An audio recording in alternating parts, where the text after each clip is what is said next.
Good afternoon, everyone. My name is Ayushi Sharma, and I welcome you all on our YouTube channel BSSS Setu. So, friends, today we'll discuss a very interesting topic of history, class 11th, and the topic is Greek civilization. Friends, Greek civilization flourished in Greece. There arose many independent city-states which developed a remarkable system of government. तो friends, ये उस time की बात है जब लोकतंत्र, प्रजातंत्र या डेमोक्रेसी का नाम कहीं भी किसी ने भी नहीं सुना था और ना ही ये प्रैक्टिस होती थी। तो उस समय हमें इन सब के एविडेंस, मतलब डेमोक्रेसी के एविडेंसेस कहाँ देखने को मिलते हैं? ग्रीस में देखने को मिलते हैं। The development of city states was a unique feature of Greek civilisation. अब अगर हम यहाँ पे प्रोटेक्शन की बात करें तो आप देख सकते हैं अपने राइट हैंड साइड वाली फोटो में that each city was enclosed bye a wall for protection, ताकि कोई भी हमला हो तो डायरेक्ट अंदर सिटी के किसी भी सिटीजन को नुकसान ना पहुंचे। Inside the city there was a fort Acropolis that was situated on a hill top. तो आप अपने लेफ्ट हैंड साइड पे देख रहे होंगे एक वाइट कलर का मॉन्यूमेंट सा दिख रहा है, यही एक्रोपोलिस था। Now, among the Greek city-states, the most famous were Athens and Sparta. If we talk about Athens, Athens was rich in culture, and this included writers, philosophers, artists, and thinkers. And if we talk about Athenian society, so the society was based on slave labor, but the citizens enjoyed a democratic form of government. Now, if we talk about Sparta, Sparta was almost like an army camp. यहाँ पे सिर्फ और सिर्फ युद्ध कौशल की बात होती थी, way every one was expected to obey superiors. Now it had the best army in Greece and training in warfare was considered the most important thing hair.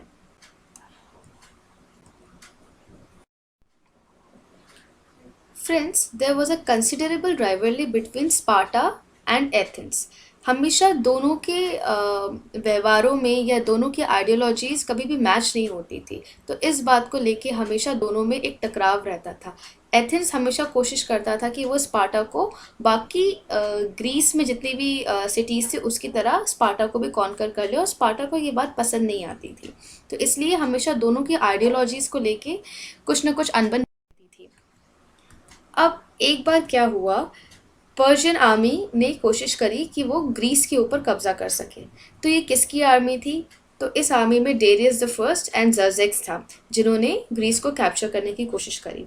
तो इस समय क्या हुआ, एथेंस और स्पार्टा थे तो दोनों ग्रीस के ही सिटी स्टेट्स। तो इन दोनों ने फैसला किया कि क्योंकि हम दोनों का एक कॉमन एनिमी है, तो क्यों ना हम हाथ मिला के साथ में इस आर्मी को जो कि बाहर से अटैक कर रही है, इसको हम हराते हैं। So Athens and Sparta fought together to defeat their common enemy, that is the Persian army of Darius the first and Xerxes. इस वॉर को बोला गया Greco Persian war. Now friends, क्या आप मुझे कोई भी एक ऐसी मूवी का नाम बता सकते हैं जो कि इसी वॉर के ऊपर बेस्ड है? You are right, the movie is 300। ये मूवी में अगर आप देखेंगे तो हमें ये देख के पता चलता है कि कैसे सिर्फ और सिर्फ 300 स्पार्टन्स ने, 300 स्पार्टन सोल्जर्स ने एक पूरी पर्शिया की आर्मी को हराया था।